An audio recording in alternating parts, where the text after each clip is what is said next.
All right. Hey, guys.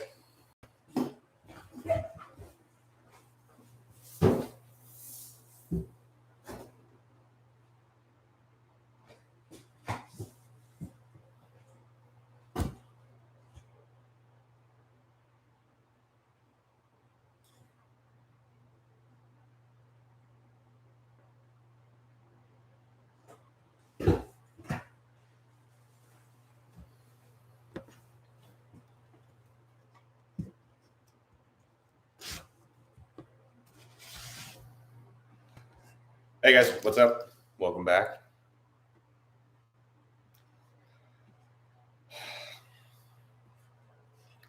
Let some people roll in, but just live streaming to check to make sure it still works. And wanted to show off a little bit of the irrigation system and see how you guys are doing.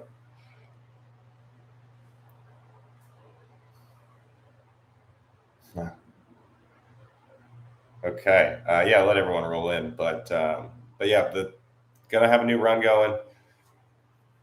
Just waiting on some cuts to root, almost halfway there. So give me another week to get some cuts into medium. But the room has been getting worked on ever since.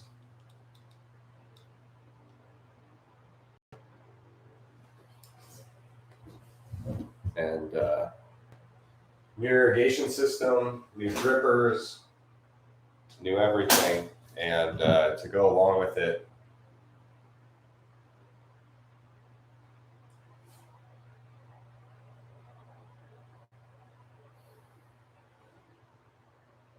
To go along with it, we're going to be using the growing controller. So this thing's pretty killer. As far as monitoring, it's a great sensor. I've heard some ups and downs about the sensor, but I'm not too worried about that. What I really like about it is essentially it has a fully automated crop steering program. So we can put in every parameter from ramp up, shot size, maintenance shot size. If it needs to do a maintenance shot in the middle of the night, it'll do it. Everything can be controlled just based on the sensor inputs from it. So that's why I went with the GrowLink. A lot of people are asking me why I went with GrowLink instead of say Terra's or the meter group stuff. And it was simply because of the AI and the software behind it, not necessarily the sensor in any way. But yeah, combining GrowLink with a bunch of Netafilm gear. You might hear the brand Netafilm out there, but they're essentially just a irrigation brand. Nothing specific to cannabis anyway, just a major irrigation brand. And a lot of people are backing their stuff. So I'm running the drippers, half-gallon drippers here with them.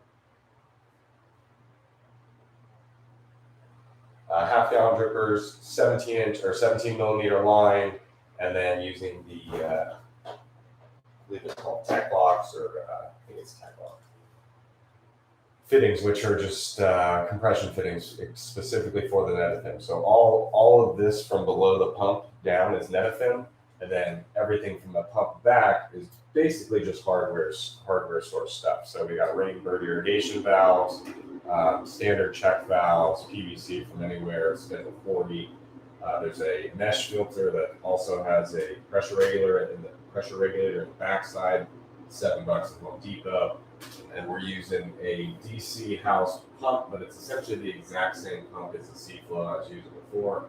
And I'm going to order in a new C-Flow just to have on backup if I do have issues with that one. I trust the C-Flow. So all that into my usual trash can res, and instead of a hose line or a soft line going into the res, I do have a hard line, and that's been able to keep my vacuum pretty steady. No issues with the pump priming, whether it's the C-Flow or the Swift. Both have priming with that. So that's really it. And then instead of the pump turn, the only major difference is all the control is done at the solenoid valve. So everything is pressurized. The pump is pressurized the whole line until the solenoid valves, and then those are currently off. And when they get triggered on, pressure drops and the pump automatically kicks on. So the pump is always plugged in, and that's kind of the main difference between this one and last time. Is I was controlling with the pump last time. Now we're going to be controlling with the solenoid valves. So okay, so been a little bit. We got 5 minutes on the clock here so far. All right, there's chat. Definitely a bunch of people jumped in. Good to see everyone. Yes, we will be back in action. We were just waiting on some cuts right here, and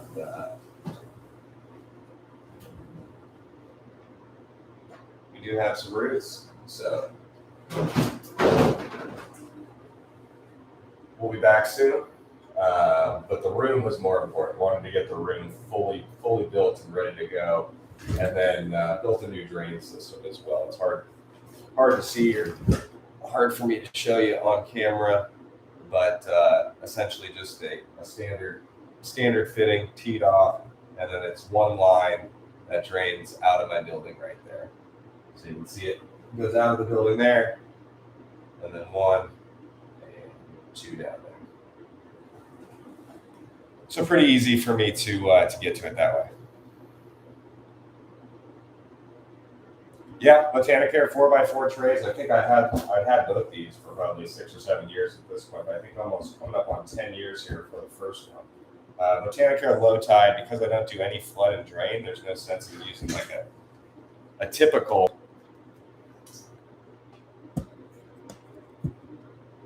flood tray, but these are essentially like it's cheaper to buy a 4x4 flood tray than it is to buy saucers for a whole 4x4 setup. So that's how I looked at it.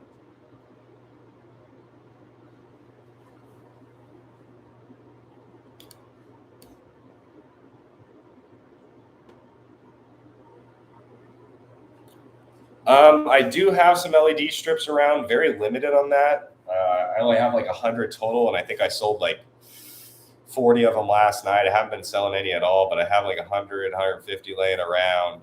So if you need them, find me on Instagram, send me a DM. It's not a PLC sale, but I personally have some laying around, so can help you out there. Little discount too. No more drip right. There was no issue with drip right. The only issue with them is that I wanted the drip rights are 6 gallon per hour drippers, and these Netafim ones I use are half gallon, and some people are using like third of a gallon ones. So for me, with the trying to go there, drip right just didn't have a dripper for me. So that was the only reason I took them out. From the cone standpoint, I could still use the cone, and based on how my dry outs go, if I can't keep up with my dry backs, I may put the cone on and just use these drippers through the cone. There's no issue doing that. So we'll see. But it was just the drippers, and technically Drip Right doesn't make those drippers. I could probably find them. I wanted crop steering's new to me here. I've struggled, and the reason I'm doing this completely is because I've struggled immensely on trying to. I had 2 goals. I want to increase my grams per square foot, or my overall yield, which is always a goal. But I've also wanted to use less and less media size to do that, and that has been something that has challenged me. And any time I use 2 gallon pots or less, I do not knock it out. I've had a couple really good runs, but I've struggled with my feeding regimen when I've gone to really small containers. So using the growing system as kind of like a crutch to start out, and if I need to modify from there, we will. But I just want to say, hey, I'm not the expert in any way here. What are the top dogs using? And they're using these Netafim drippers and lines. And at this point, I think there's many different brands that could be used. But anyway, I bought the hot shit on the market, and I'm going to put it into practice the way that they're using it and go from there. So going to be just learning this run, and that's why I didn't try to say like, oh, I could use the drip right stuff or this or that. I just wanted to go say, hey, I'm going to use what they're using and go from there.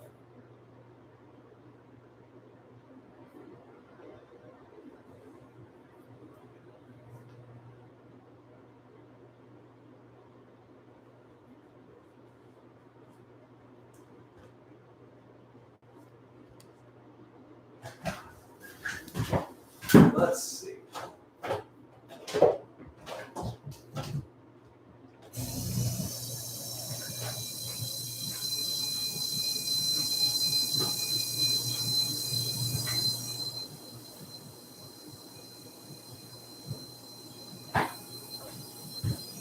Okay, so we'll go in.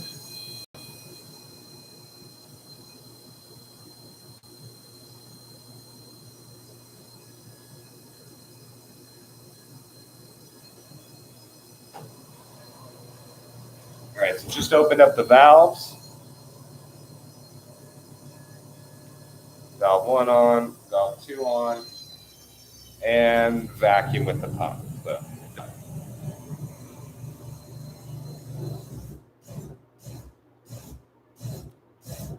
Look at that drip.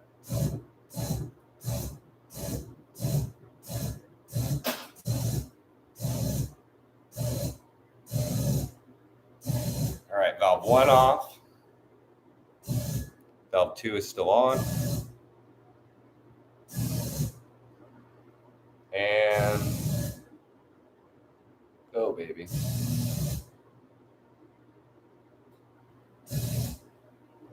Valve 1 off and valve 2 is shutting off.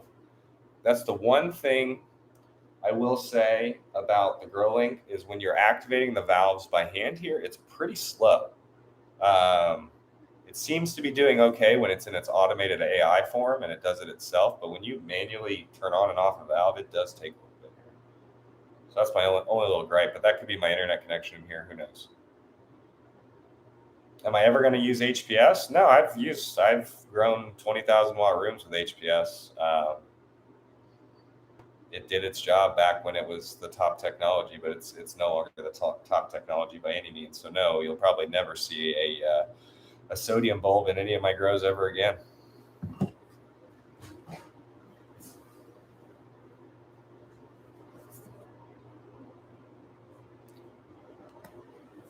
I mean, you're in a hollow wood room right now, so if that's noisy, that's just every pump in the world there, man. So it is what it is.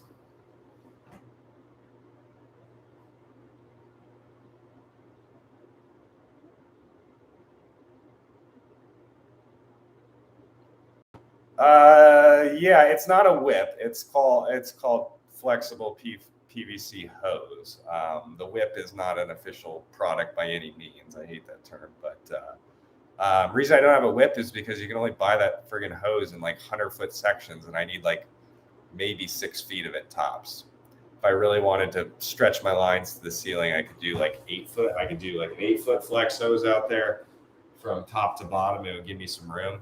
I did the hard line to get it going, and I was going to try to find the spa hose. It's spa hose is what it is. Anyway, I just haven't found it in a low enough quantity that I wanted to buy it, so kind of dealing with this. As far as pulling it out, I just pull it out, and the drippers come up a little bit, so I can still get behind there with the poly there, but it's simply because I cannot get the whip line in less than 100 feet.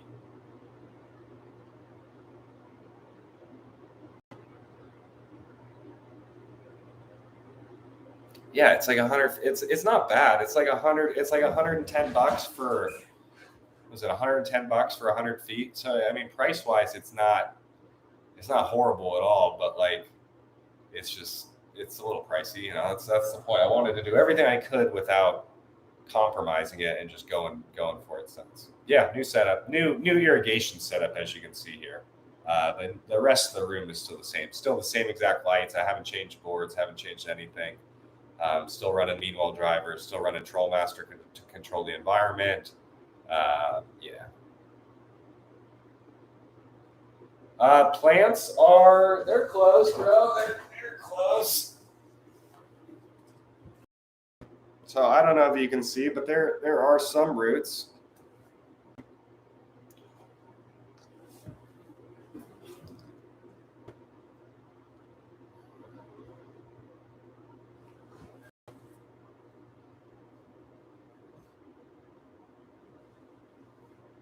So yes, we have plants. We have plants ready to go.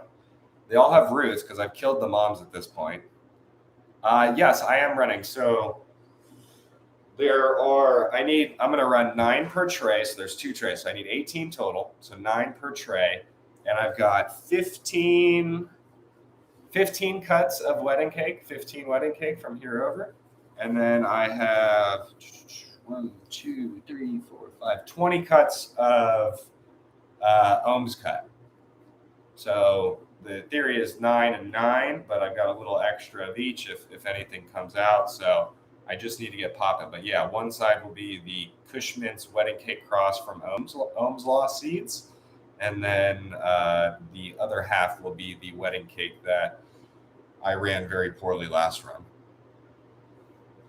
Which might I add, I ran it very poorly, but it still had every terp quality I wanted in the end, despite being pulled like probably 2.5, 3 weeks early. So the wedding cake cut is excited. So the one missing link is I need to get another GrowLink control or GrowLink sensor, so I can run one sensor in each tray, because I don't expect the Cushman Cross and the wedding cake to kind of run at the exact same thing. They'll be in 1.5 gallons. So going as small as I've ever gone, going in 1.5 gallons.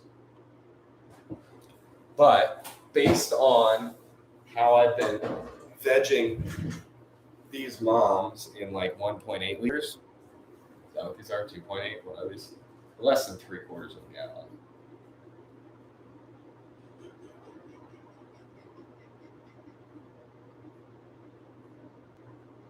$2.6 liters. Is that what that is? Yeah, 2.6 liters. Anyway, I think the crop steering can handle the lower medium. I've been able to keep these beautifully healthy and big and massive.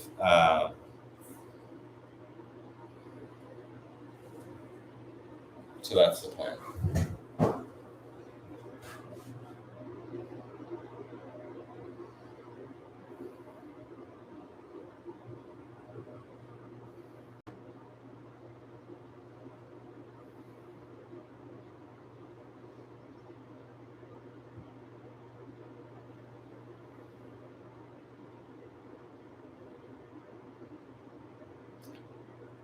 Yeah, and it's not, I mean, 3 gallons are fine. 3 gallons, I wouldn't call a 3-gallon pot a small medium. If someone were to ask me today, I was going to set up a commercial facility, how would I run it? I'd probably run 3 gallon. I'd run 3 gallons, 2 feedings a day, heavy feedings, and do it my normal way, because that's what I know. But if you look at every commercial facility out there right now, they're running extremely small mediums, no more than 2 gallons max, most of the time around 1.5 or less, or 6-inch Rockwell cubes. And pumping out more grams per cubic foot or square foot than any other method around. And people will balk it all day, but the quality of these guys' grows are fantastic. I've seen some of them that are personal buddies, and then obviously you've seen some IG glamour shots that show it off. But honestly, the small, medium feed and high feed rates are working fantastic as long as you can manage them. And they just take data and inputs to be able to do that, and I have not been able to do that. Yeah, I have Athena. I've had Athena for over a year. I've opened it, used it on some veg plants and some things, but no, it's not a Jax. There's nothing Athena can do that Jax can't do, or vice versa. And I don't use Jax one way. I use it however I need to. So it's not a nutrient thing, and I don't need to be changing nutrients and a bunch of styles at once. So the one consistency is always going to be Jax and what I use there. So it'd be cocoa, 1.5 gallon, pure cocoa, no mix, no nothing. And that'll allow me to get my dry backs, because at 3 gallon, 3 or 2+ gallon, when you realize the shot size that you give your medium, or you should be giving your medium, when you're like, oh, what's a true 3% shot size, or 5% shot size, or even just what's a 1% shot size? When you start looking at that, you're like, wow, that is such a small amount of water to what I was thinking.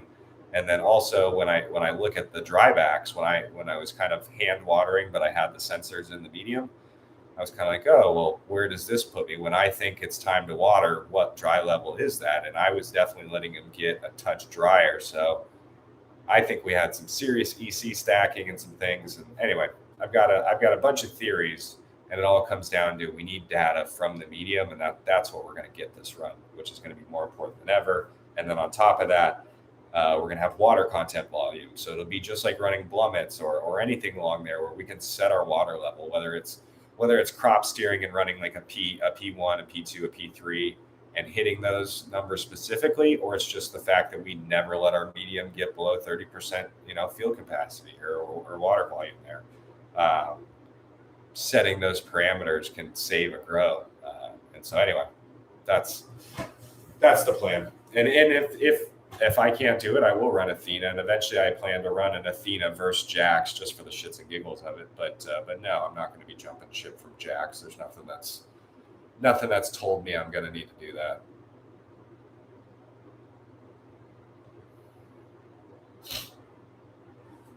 It's so funny you say that, Grononymous. I actually have not given. I have been running 3 to 2, maybe a little stronger. So I've been running like 24-15 in a 5-gallon bucket. But no, I haven't given Epsom salt over the last. I haven't used Epsom salt in 2022, basically. Pretty much. Wow, my eyes are fucking lit, boys. Woo. Just noticed that now. I look stoned as a goat. That's crazy. I am, but.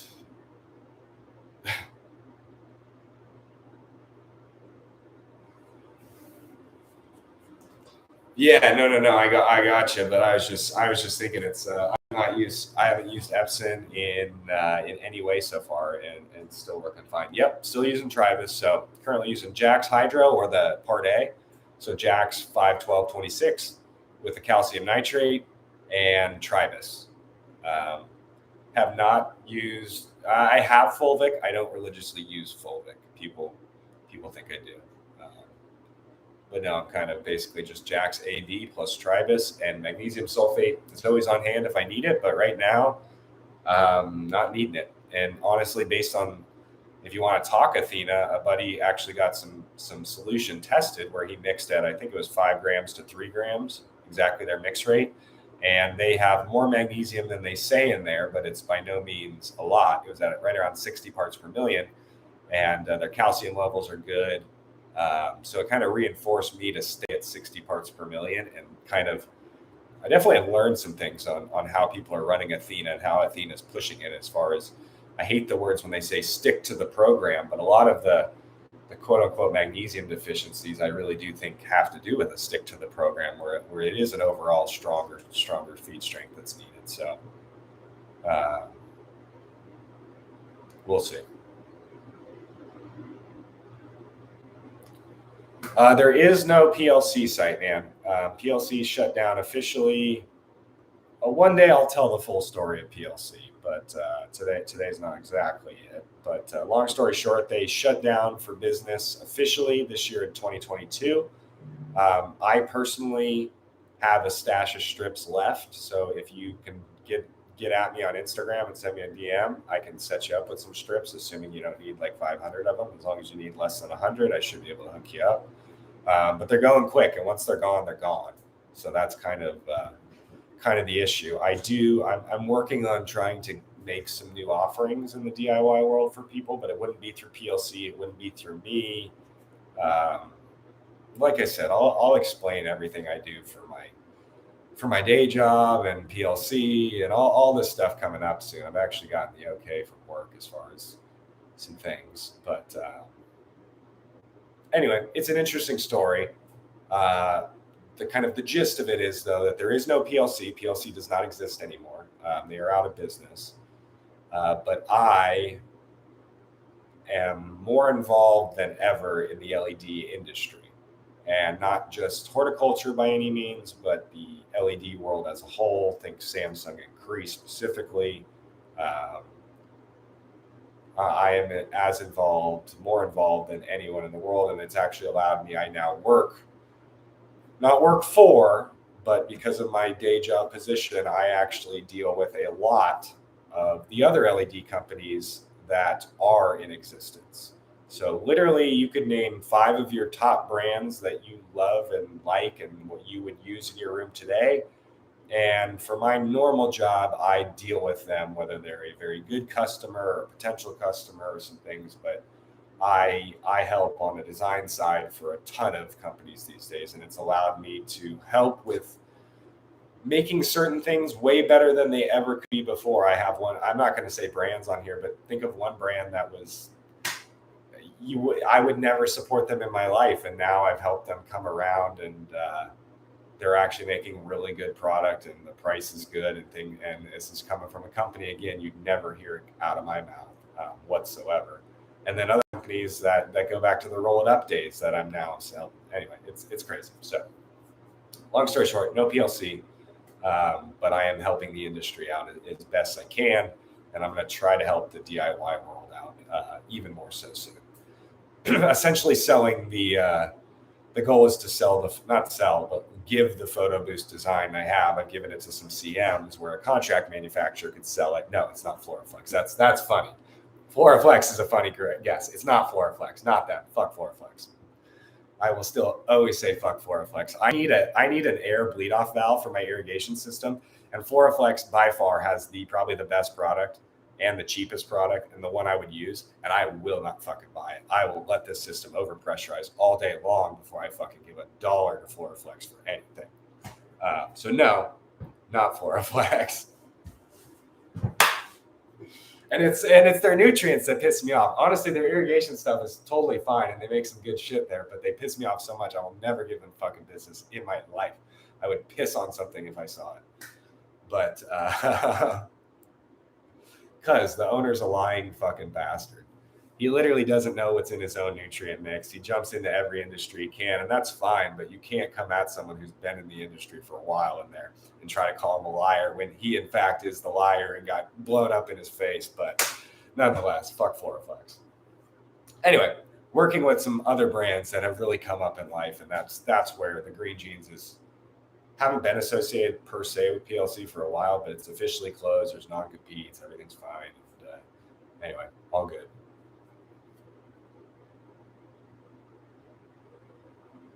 Never caught alive, man. Welcome. They're not that exciting. Trust me. My lives are, unless we have Grow Mouse on and we're really diving into like tech talks. Tech talks were badass, but that has since ended. But it is what it is. Anyway, yeah, someone just answered the question of what strains are we running next, but we're running a wedding cake crossed with Cushman's from Ohm's Law. If you go follow him, Ohm's Cut, I found some cuts on the side of a road. And so I'll be running one tray of 9 Ohm's Cuts, which is Cushman's crossed with wedding cake, or maybe wedding cake crossed with Cushman's. I don't know which pollen was used. And then the other one is just straight wedding cake, which was allegedly, quote, I hate to say this, but it was quote unquote the Jungle Boys cut of wedding cake. So it's the real deal cut. I don't really care about that, but it's fantastic. So that's what's going to be ran.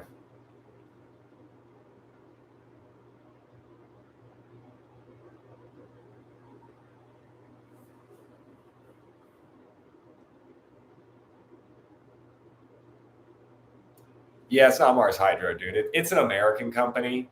Think of someone who I only help companies for the most part. I only work with companies that design and or build, ideally build in the U.S., but at least have serious design influence in the U.S. So guys like Mars Hydro and stuff. I will say, I've dealt with people. LG factory, it is what it is. But no, I don't deal with them per se. But there's some American companies who I've helped out with and worked with that are making a lot better stuff nowadays than they did in the past. Yeah, HLG with Grow Mouse, NV Closet Med Growers with HLG. Now there's a bunch of guys with HLG, and me and Steve have squashed anything we ever had in the past, and me and Amit are fine. And Amit was Northern Grow Lights, and Steve is Johnson Grow Lights. But me and Steve have squashed anything we've ever had, and they can use me as a resource anytime they need. It's not anything like that. But yeah, Mouse and HLG, they're the best company out as far as standard lighting. If you're looking for a basic grow light, most bang for your buck, and probably HLG is going to be the one right now. Yeah, low key too. Everyone's over there, and Wolverine grower too. Wolverine thinks I don't like him, but I have no issues with him. Everyone who went to HLG thinks I don't like them because me and Steve had something a long time ago. Me and Steve bumped shoulders, but it wasn't anything big. And you know how the internet is; people think whatever. And I can come off as an asshole in my IG stories anyway. So yeah, it is what it is. But Anyway, no, me and HLG have no issues whatsoever, and they got a solid product and a solid team. I think HLG is the place I would spend my dollars at right now, or Science. Science is the other place I would spend my dollars. HLG, I think the basic light, the quote unquote red, white, non-tunable, just standard spectrum, high efficiency, it's a race to the bottom. You either have to be freakishly efficient, which HLG is, so they're able to do that, or you have to be dirt cheap. And so that's why a lot of guys are like, I don't need to break the 3 micromole mark. I can sell a 2.7, 2.8 light all day long if it's only $700. So yeah, I would spend it with HLG for the basic light, and then I'd spend it with Science for a more, like, I'd love to get some Science lights in here. I'd run HLGs, but HLGs versus these, maybe Diablo, I could get a bump in efficiency, but I have enough strips, I could run whatever the fuck I want. I could DIY the most efficient light in the world. So, is what it is on that. But I would probably roll some Sciences in here so I could have some spectral control. Are they the most...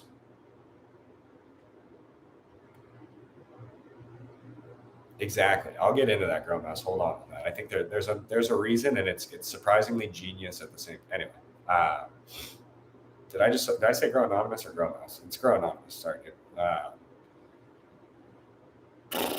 Science. I'd like to get those in here. Are they the most efficient? No, but they have losses through their optics, which I believe give a PPFD uniformity benefit. They also have a patent on it, and Osram Opto has a patent on a batwing optic on the LED. So if Osram says it's good for horticulture and has millions and millions of dollars invested in it, Science has defended that patent. Anyway, they're losing light to the optics.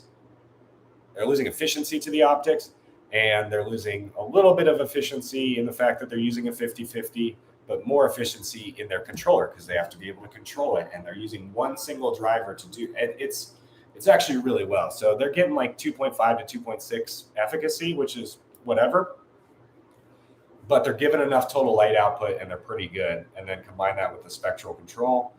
I would basically, long story short, if I wanted basic light to get today, I'd go HLG. If I wanted the ultimate spectral control and really to be able to manipulate, have a nice clean setup, possibly some more data along with it, I'd go Science. And those are the two companies that I would kind of look at the most. And then if I wanted a dirt cheap light, honestly, here's the one. If you guys couldn't crack the code before, Spectrum King has a new light out that's dirt cheap and honestly uses some fairly good components and has some pretty good efficacy. And for the price, you honestly can't complain on it all too much. So for the cheap lights, I'd be looking at, Spectrum King's new Phoenix and Grower's Choice. Grower's Choice light is it's whatever, but overall you get a lot of light at a good price, and they have a ton of lights in stock. I know these guys personally. If anything, if you do have an issue, they will right that issue. It's not to say you won't have an issue. If you buy 100 lights, you're not going to have 1 or 2 that go down, but like they will right that wrong very quickly and at no cost and do it all. So there's HLG premium light, premium standard light, Science premium tunable light, and then I'd say Grower's Choice and Spectrum King are my 2 like bottom of the barrel cheapies that I throw out there. And so that's the one where I don't think I'd ever say Spectrum King in my life, but I've actually worked with them a lot on their last generation light before the Phoenix, which is a really good light, the linear one, and then I've helped on the SK603. Anyway, a lot of them where it's not that bad of a light, and the mentality over there has changed quite a bit, and there's a lot of stuff going on.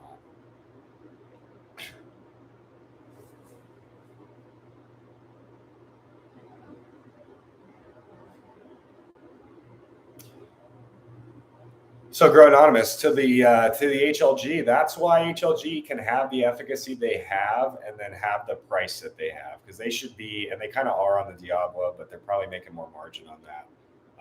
They could very well be a very expensive light. They are slamming the amount of diode. It's just the diode density is crazy. It's like the Grandmaster's level, but he obviously learned it from somewhere. And a company was already doing it. He's just thought before. Anyway, it is what it is on that. But HLG could be cheaper, but could be a little bit more expensive. So they're saving costs with the design. They save on the heatsink design. They save on the board. They save on the pick and place. They save on the labor. They save on the wiring. They save on the connectors. there's a lot of savings going on in that. And so from a production standpoint, especially the Diablo, because it's so big that it's like, yeah, some bars would be great, but like the Diablo is so fucking big to begin with, it's not that bad. And then it's like you look at Science, that's a 3-bar design, but they have an optics to help out with that. So it is what it is. But there's from a production standpoint, I see what HLG does, why they do it. Makes sense. Oh, and the other one, dude, Timber came out. I helped design it. But Timber came out with a new board. It's an actual red-white Samsung built L2. So they're actually getting the board from Samsung, putting it on some bigger heat sinks and making some pretty clean little DIY designs. They're not DIY, but middle of the road between DIY and a production fixture. That thing's pretty solid. I saw it. It's called the Magnolia. I saw it out. It's not bad.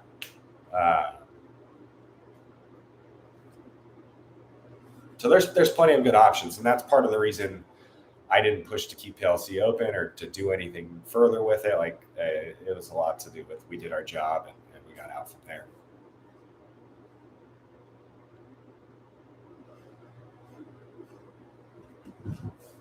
So beautiful. I don't know how long we've been at this stream. Oh, we've been at 36 minutes. The pump has not tried to repressurize or adjust pressure in any way, so there's no leaks. I've tested every seal. It's freaking solid. So just clicked on a valve and there we go.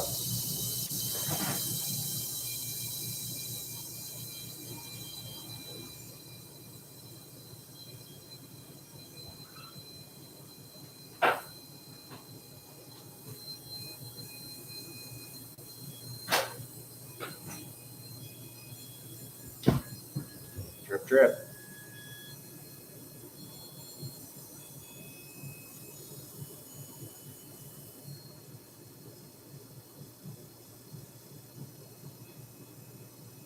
Yeah, I think HLG's done a little bit of I think they've protected their DIY stuff. I think they've protected their commercial product by not giving up their DIY product at cost or anything, very above or beyond. Like, I'm not saying it's a ripoff, but like their DIY might be able to be a little bit cheaper but that would kind of keep people away from the commercial lights a little bit, who knows? But that's kind of what I've noticed, is that it's just, I feel like they could do a little bit better on that.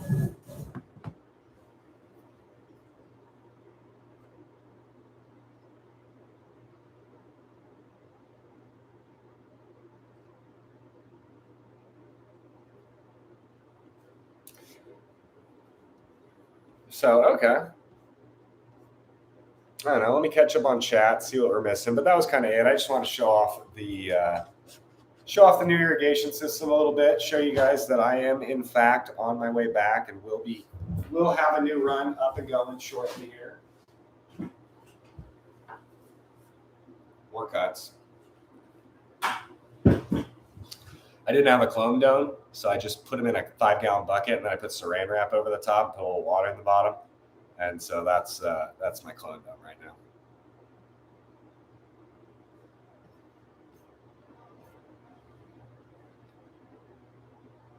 Yeah, dude, I would love some gummies. As you can see, I'm lit as fuck, but I played this morning, teed off at 5:40. We were the second group off, and fucking group in front of us. It's like, dude, you're a threesome out at 5:30 in the morning. What are you doing playing slow? This is not the time, and I'm not the person to play slow behind, because I'm going to bomb it into you all day long and not give 2 fucks. So anyway, these guys are taking their sweet-ass time. They finally got the picture. We got it over with.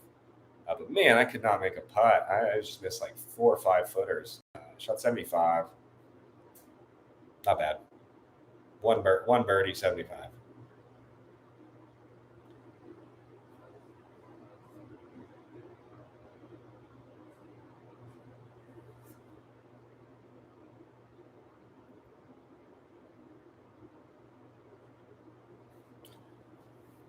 But it was, we were teeing off we were there at like 5:20, 5:30. And I'm sitting on the first tee, just roasting bowls, like sending fucking smoke signals to the gods. As you can see, my eyes are still blitzed. But But yeah, the marshal looks at me and I just gave him the, hey, good morning. Continued on fucking roasting away. He doesn't give two shits. I play there all the time, but nonetheless. And then we got paired up with this one dude who, it's like, oh man, we got to play with this guy. And he ended up being a cool dude. Didn't give two shits. So.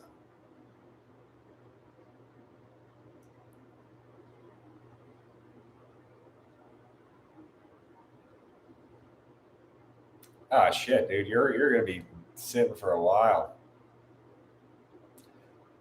Oh, that sucks, man. Master blend, sure, they all work. I don't particularly have like an allegiancy. I mean, obviously, I use Jax and I like it, and I can do whatever I want with it. But like almost every, especially now, I mean, they all have their quote unquote recipe or whatnot. But like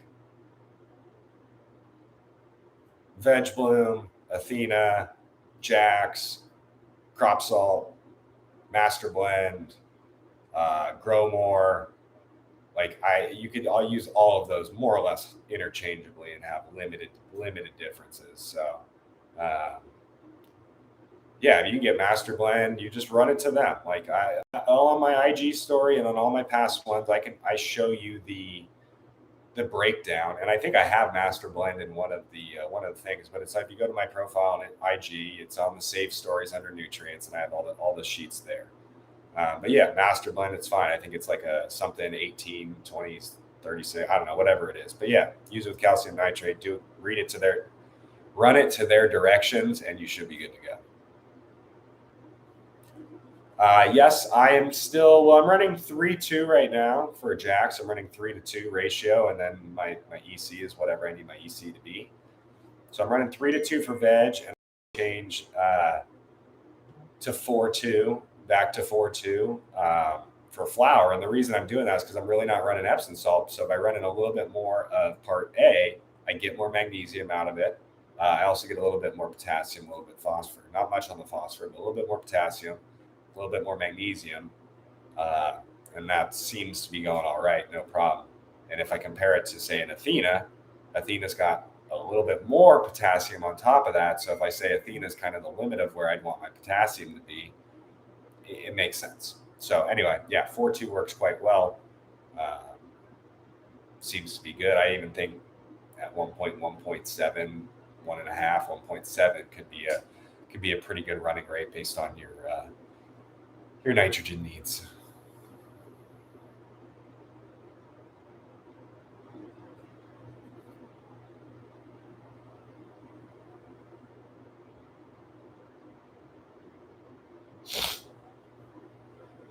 No, it doesn't give us nitrogen toxicity. That's why we're 3-2.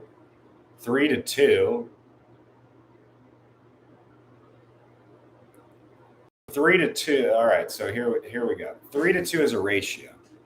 We run 3-2, technically speaking, at closer to like 4.2 to 2.5 grams per gallon would be the full strength EC. So 2.5 grams of calcium nitrate plus 3. Whatever it is, 3.6 or something. I think 3.6 is full strength at 3.2. So 2.5, 3.6. So by going up to 4 and dropping your calcium nitrate down to 2, you have less nitrogen in the mix than you did at 3-2 at a higher EC. So that's why those are all on the spreadsheets are all there, and the numbers are the numbers. So when people like I get this, I have a nitrogen toxicity and with Jax and blah, blah, blah. Well, and then I went to Athena and I ran 3 EC and it was fantastic. Well, yeah, Athena has lower ratio of nitrogen, but at 3 EC compared to 2 EC, you have like 30% more nitrogen there than you did with Jax. So were you really running into a nitrogen toxicity? Chicken or the egg on that one. So no, I don't have a nitrogen toxicity per se. Times that I've had it, the data will show why, and we're getting this data. But no, that's why we drop it to 2 grams, and that's why I just said also that 1.7 or 1.5, based on your nitrogen needs, would be an okay thing. So what nitrogen? When you say that's like there's too much nitrogen. What is too much nitrogen? Because it's very clear that one has 100 and 21 parts per million of nitrogen and another has 138 parts per million nitrogen. So what's too much? Is 12 parts per million too much? Or is 20 parts per million too much? Maybe. But you could adjust that simply by bringing down the calcium nitrate. And someone asked me that, and I said, "Oh, bring down the calcium nitrate. What happened?" And I asked them, "What happens if you have you ever really brought down the calcium nitrate too much?" And they said, "Oh, then I run into a calcium issue." I said, "Oh, do you have pictures of that?" And then crickets. And so it's I get it that in theory, by dropping the calcium nitrate, you are going to put less calcium in there, but is having less calcium in there an issue to you? Is having 100 parts per million of calcium not enough compared to 119? Maybe. But if having 138 parts per million of nitrogen is too much versus 21, what's the worst issue here? So anyway, I have a very sticky I have a sore thumb with jacks in the nitrogen level because I've had it where I'm like, oh, that's too much nitrogen, but by the numbers, there's just no, it's not.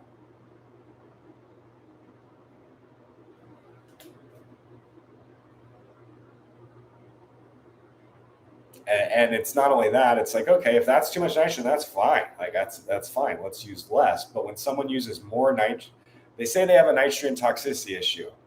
And the way that they fixed it is by switching brands and using more nitrogen. That just doesn't make sense, right? That does not compute. We can't say that. And it's not even different forms of nitrogen too. It's not one's heavy on ammonium or urea and one's all calcium nitrate. They're both basically pure calcium nitrate forms here. Where's the issue? And so that's what I'd like the data. And so that's part of using the growing system is to be able to get us that data, at least on EC. And then if we start to run into issues, we can do some nutrient solution tests as well as some tissue tests and really get it down. But that's the key. I don't know if it's the ratio because that's no one has tested that, because then they complain that they do the same ratio of jacks and it doesn't work and blah, blah, blah, blah. And it's well, you've kind of already chased yourself down an issue. You can't really adjust it at this point. You got to wait a whole nother run. So that's the question. Is it the ratio? Is it not?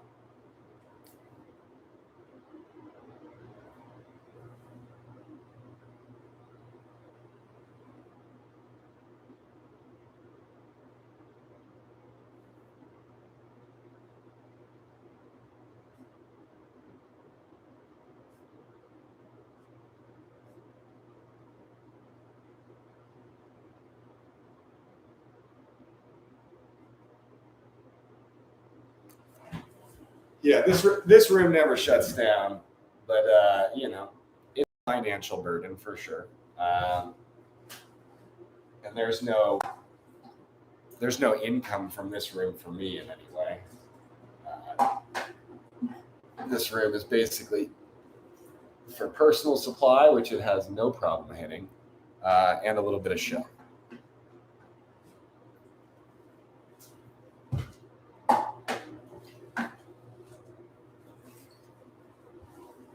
So hopefully I'll be transplanting the next couple days. I'm going to do an official video here for all of you that have come in to actually see the irrigation system and not talking LEDs and Groma and all that stuff. I'll be doing an official YouTube update with a nice camera and usual microphone and the whole deal. Step by step of what I have, what I'm using, how it functions, how it works, at least so far, for those who care. And then as these get transplanted up, we'll get these in here and get into the usual updates. Going to be doing, again, 9 per tray. So 9 here, 9 there. And basically the same way we ran the watermelon Skittles and a few other runs like that. We're always super successful, and I don't want to wait too much for the eggs. So 9 per side will get us up and cooking pretty quick.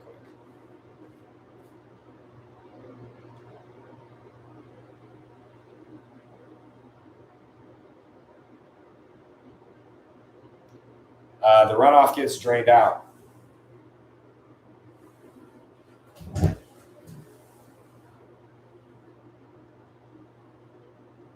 it just goes out the building. So yeah, runoff gets drained off, it gets collected, and I water my yard with it, which is lush as hell because of it. Most yard fertilizers are like pure nitrogen, so honestly, the amount of potassium and phosphorus in it, they love it. No issues with dog piss, anything like that. So.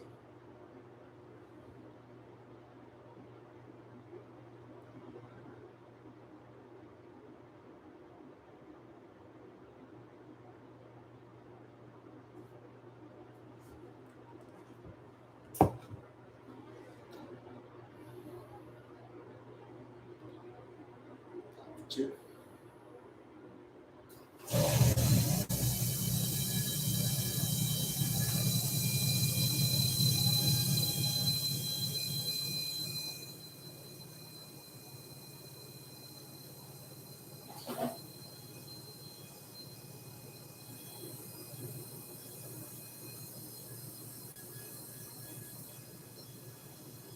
Look how long that takes.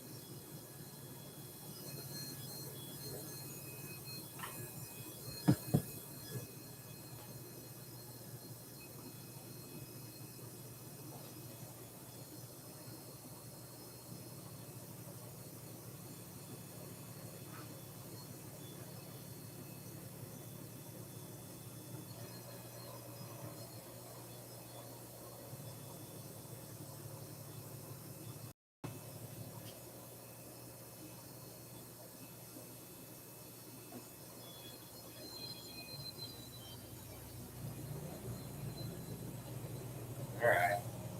So see, like that, like it took a while to lock up. Took a while to lock up. Like I need to work through some issues still, but overall, it's pretty solid. I need to just at this point, I need to get it running with plants and drippers on there and into medium and being controlled by the system, so I can just start to work out the kinks from there. And if I got to go back to the seaflow pump, we'll get that done quick. So. All right, guys. Once I get anonymous, yes. Ideally, I'd love to go rock wool. I just needed training wheels here, so 1.5 gallons of cocoa are my training wheels to get started with the 0.5 drippers there, Patrick.